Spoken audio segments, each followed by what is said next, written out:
Today I will be unboxing an iPhone SE first generation that should have not been updated. And of course, it should be running its original software version iOS 9. And not only that, it should be activated. So yeah, let's get this thing out of the box.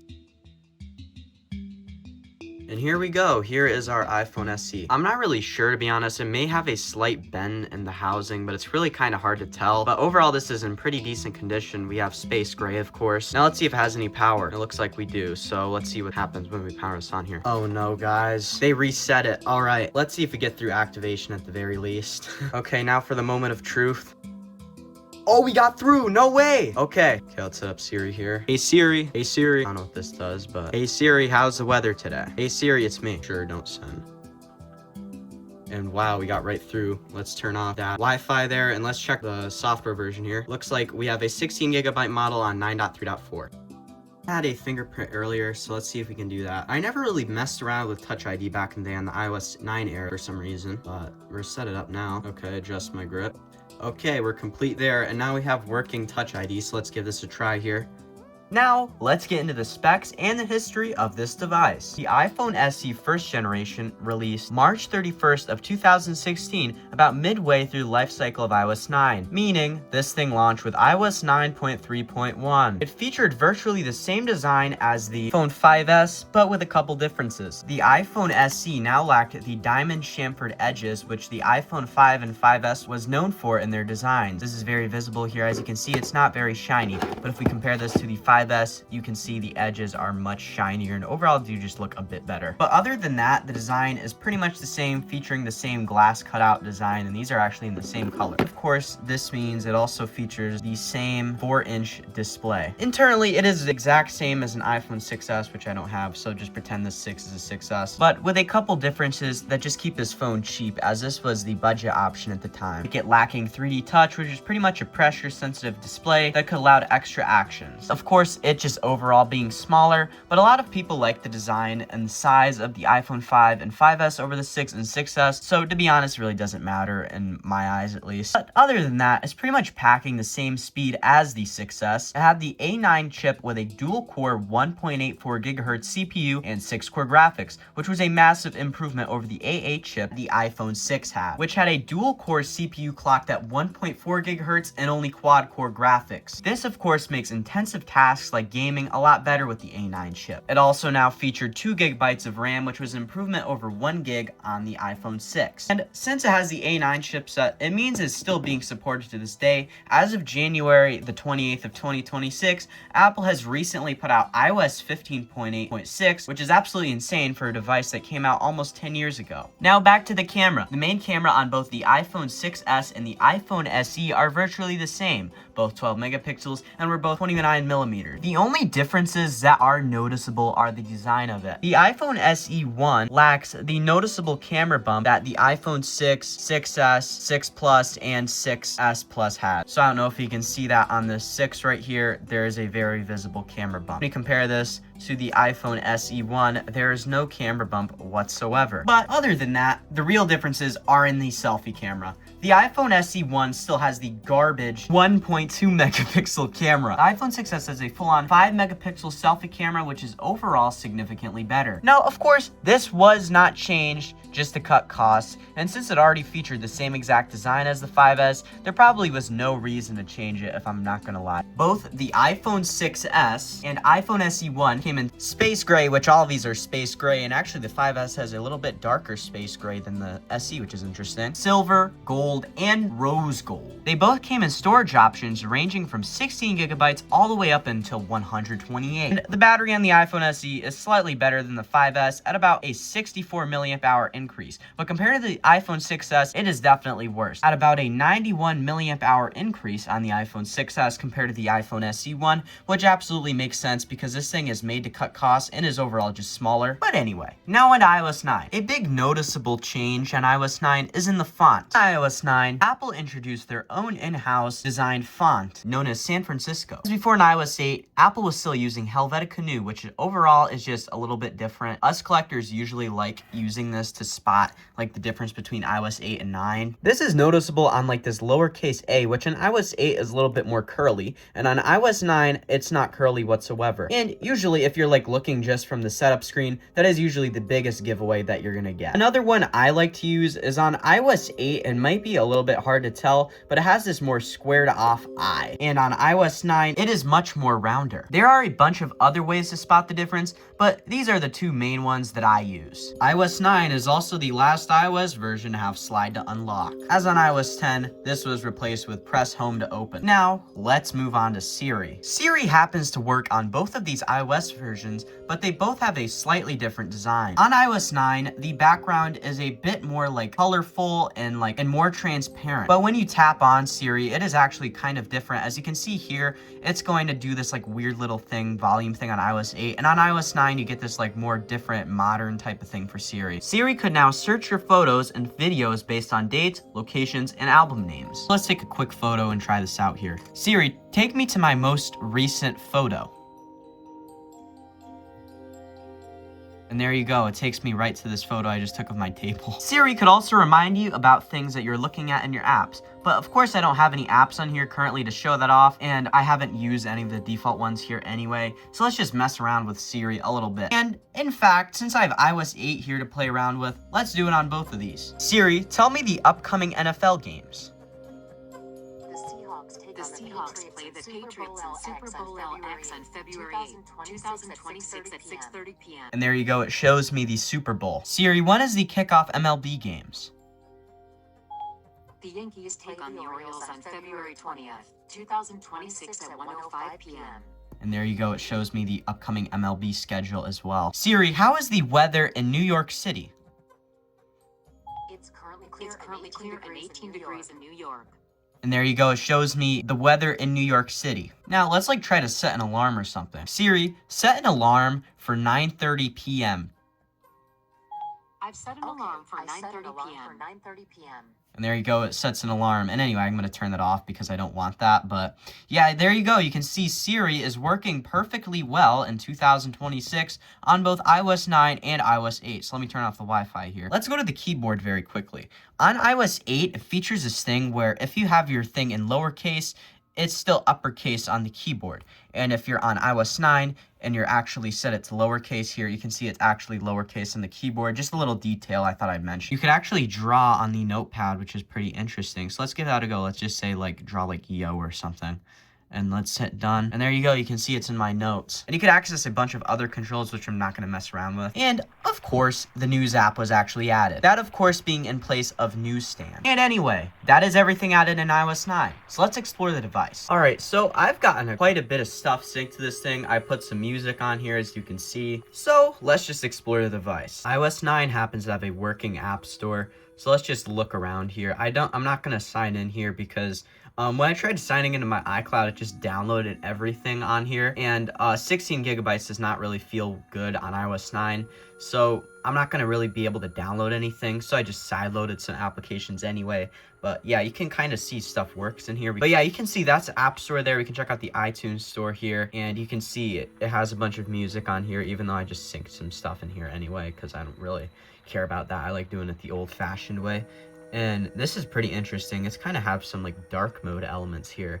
And this is iOS 9, which is pretty interesting. So yeah, there you go. I really don't know why part of this is black and some parts are white. It's very weird design for some reason on this version of iOS 9. It's kind of interesting. We can check out the phone app here. So yeah, you can see, you can go through here. It looks like any ordinary phone app, but of course it has the more older, flatter UI instead of the newer flat UI. And let's go take a look at the wallpaper selection in here, because iOS 9 has some pretty unique wallpaper selection, and I think they're some of the most unique wallpapers because it has some really weird nature options. Most people will not know that this isn't a random abstract image for the default. This is actually a picture of Mars, which is pretty interesting. I believe this is just a picture of a sand dune. These might also be Mars if I'm being completely honest, but I'm not really sure, so I'm not checking that right now. But you can see we have some pictures, some feathers and stuff. This, I think these are carried over from iOS 8, I believe. Some of these I kind of want to put on a darker one, this one. This one would look good with the white music icon in here. We have some space options, some like weird like particle colorful options. I don't even know what these are, to be honest. Some flowers in here. There's probably, I think this one's the one that comes with the phone, like on the box, if I'm not mistaken. I could switch that one, but I don't really want to. I like the other one. We can check out the dynamic wallpapers they got here, which are the same from iOS 7. I think we still have some of these on modern iOS today. I'm not really sure. But like as you move the phone, you can see the wallpaper goes down and moves around, which is pretty cool, but I don't really know why we need this because we already have like generic parallax effects, so I don't think there's much of a need for that, and I think it just looks fine with a still wallpaper. But yeah, you can see that there. Let's check out iBooks here, which I'm not going to sign in. I think I can still view stuff in here, but we can see a bunch of books in here.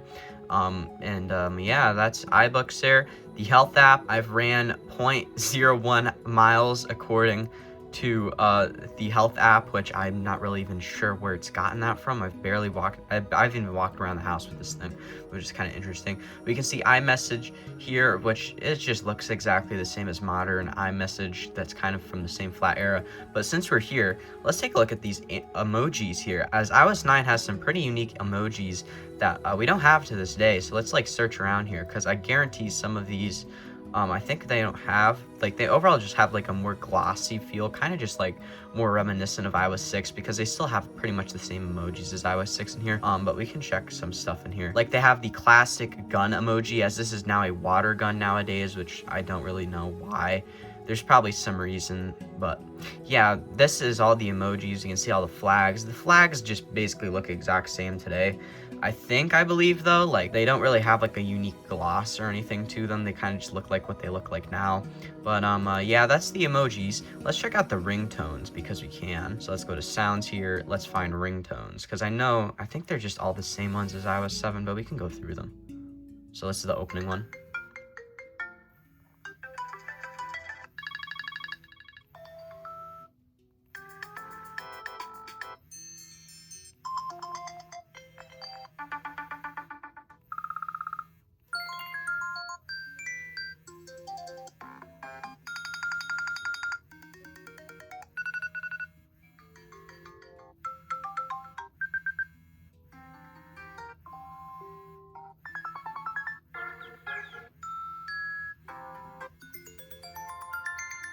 And yeah, that's the ringtones they got there, which they're pretty much the exact same as iOS 7, but I thought it'd be cool to go through them anyway. We can check out the news app. I have no idea if news still works. Let's see what it does here, because there's a chance I may have to log in to actually see the news. It might not be loading. We can kind of see favorites. I'm not sure. No, we can see it. It's working. And let's also check out, I can't really see the streaming service, Apple Music. I can see all the stuff I synced here. For you, join Apple Music. No, I can't. I don't think. Can I go to radio? What's on radio? Is there anything here? Yeah, there you go. You can see Apple Music is working.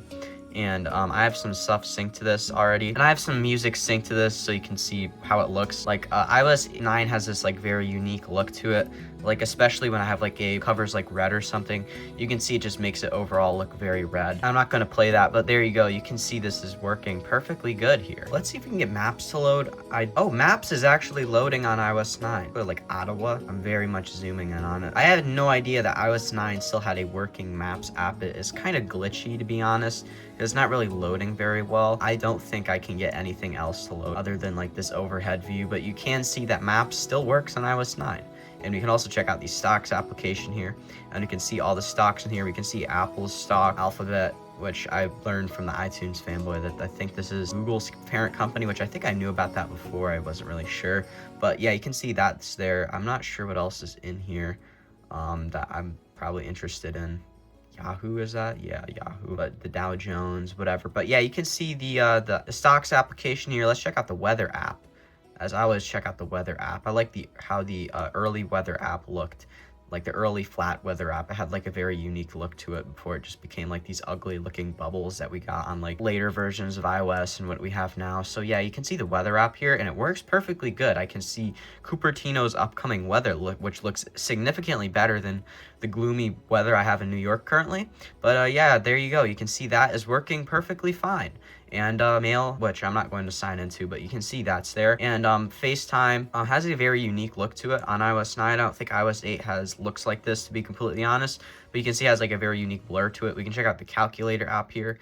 very flat. I do really like how this looks, to be honest. The podcast, does podcast still work? Let's check out the extras because there's some other stuff in here, like this Find My Friends app or Find Friends app. I'm not sure what that is. Find iPhone. I'm not signed in, so you can't really view that. Voice memos, looks like voice memos. Contacts, there's nothing unique about contacts, but you can see that there. And I think we've pretty much gone through everything. We can check out the watch app, and it shows some old watches on here, which is pretty cool, actually.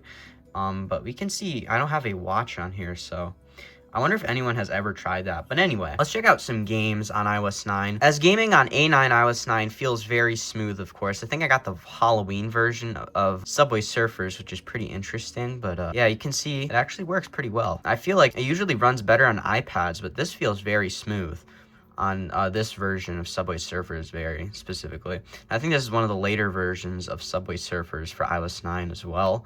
But yeah, you can see that is working there. Let's check out Minecraft. Looks like my thing just killed itself. I really don't know what just happened. I tried to open Minecraft. So let me see if this reboots or not. Well, that was very interesting. It just decided to boot loop for a second, but then I think we successfully booted back. I just tried to open Minecraft. That was very weird. I've never had that happen, but I did make a world on Minecraft here, and you can see that works very well. I was panicking a lot for a second. I thought I'd have to like restore with the blobs I had, and I have no idea if there's like baseband issues or like baseband restore issues where I like can't restore back to this version with the blobs I have. But yeah, you can see this is working very well, and it runs very smoothly. I don't really know what it did the first time. It took a second to boot back into iOS 9 for a second, which was very weird. But we can check out some like Flappy Bird as well. I really do not know what caused that like random like shut down and then like crash or whatever. Maybe it's just the type of jailbreak I have. Maybe it's a little bit unstable. I know that can happen. I didn't really install any crazy tweaks on here other than like Viteris with AppSync, which I do know Viteris isn't officially supported, but I couldn't get AppSync to install, so I had to install it with Viteris so it would install, which is very weird. But yeah, you can see that is working as well. And there's always this one game that I always check out, which is Ninjump DX, which I always play. It really doesn't matter. I've been playing this game for absolutely forever, and I think this game is not optimized for iOS 9 because I got this off of Viteris because I can't seem to get iPhone OS Obscura to work on iOS 9. It's probably down currently because I do have the latest version of AppSync for iOS 9 where it should be working, and I think that's 1.16, I believe. But yeah, you can see this works well. And yeah, finally, let's just check out some YouTube because I did get YouTube working. This is not an iOS 9 version of YouTube, but later versions just seem to not work, and I always play this one song. So let's see if it works. Looks like it got playback error. I'll give it a second. It took a second to play, but you can see the song is now working. And there you go. You can see it works well. And yeah, that's YouTube and everything on iOS 9. And now I'm going to show you the jailbreak process, which make sure to not skip over. It's quite interesting. Okay, so the very first thing I am going to do is I'm going to use Legacy iOS Kit to save the SHSH blobs on this device. So I'm just going to open up the terminal here. Okay, so we're going to drag restore.sh into the terminal. And now Legacy iOS Kit is going to do its thing. It's going to take a second, so I'll come back to you. Okay, now that I've updated Legacy iOS Kit, I can drag restore.sh into the terminal here. All right, I'm just going to see if I can save SHSH blobs and do an onward blob dump. Every time it's gonna make me do this, and I know it doesn't work, so I'm gonna try it anyway. But yeah, I have to have OpenSSH and jailbroken, so I have to go into RAM disk, dump blobs from there. So SSH RAM disk, it's now going to boot the long 64-bit RAM disk, which takes forever for some reason, so I'll come back to you. And also, there's always a chance something goes wrong after booting into like the latest iOS RAM disk for this for some reason. So there's a good chance I'm gonna have to boot into a different RAM disk for it to boot the second time, or to reboot after reboot out of the RAM disk. So yeah. Okay, so I gotta send it to recovery/DFU mode. So it's gonna take a second, so I'll come back to you. All right, let's put this into DFU mode, which shouldn't be very hard. So hold the top and home button for about 8-ish seconds. As you can see, it powers off, let go, keep holding the home button, and there it goes. It's gonna try to boot into the RAM disk. As you can see, it is pwned, which is good. And I'll just come back to you when this is booted, the RAM disk. Okay, so the first thing I'm just gonna do is just hit dump blobs here, and the blobs should be saved. So I'm just gonna go back here, and I'm gonna go, I think it's successfully saved. I'm just gonna hit reboot on the device. And we should be good to go there. It seems to be in recovery, so I'm gonna hit exit and see if that does anything. Yeah, we're good to go. The next thing I'm going to do is I'm going to sideload a jailbreak, and since this is 9.3.4, this technically has a untethered jailbreak for iOS 9, which is very good. So I'm just gonna sideload it, and since it's going to show a lot of like my Apple ID and whatever, and I don't want to bother blurring it, I'm not gonna show you the sideloading process. I'm just going to show you the process of me jailbreaking it. Okay, I've sideloaded KOK3C9, and I'm just going to open it. So I'm gonna hit OK. I'm gonna hit jailbreak. It's gonna try to jailbreak it here. It's gonna respring it here. Hopefully we don't go into a boot loop. Okay, we're good, I think. Okay, we got Cydia. That was kind of simple. Complete upgrade. That's the only upgrade I guess we gotta do. Okay, return to Cydia. And all right, what we gotta do here is we have to install an untether. So to untether this, apparently I just go, I guess I gotta add this repo right here, which I don't see it here. I thought I could just search it up in here. I guess I'm just gonna add source here. Okay, it's now going to install this here. So give it a second, it'll take a minute. Turn to Cydia, go here, get the 9.2 to 9.3.4 untether. Okay, so I'm just gonna hit install on this, firm. Now it's gonna prompt me to reboot the device and see if we have an untethered jailbreak or not. See what it's doing here. It's not really showing anything. Maybe it should take a second. Okay, there it goes. And there we go. We have a fully untethered jailbreak on iOS 9. And yeah, if you enjoyed this video and found it interesting, please consider leaving a like, subscribing with notifications on, and sharing this to someone that might also find this interesting. You can check out my last video, which will be on the end card and in the description. You can also check out my social media accounts, which will also be on the end card and in the description. And this has been Derek from CertifiedLegacy, and I'll see you in the next video. Bye-bye.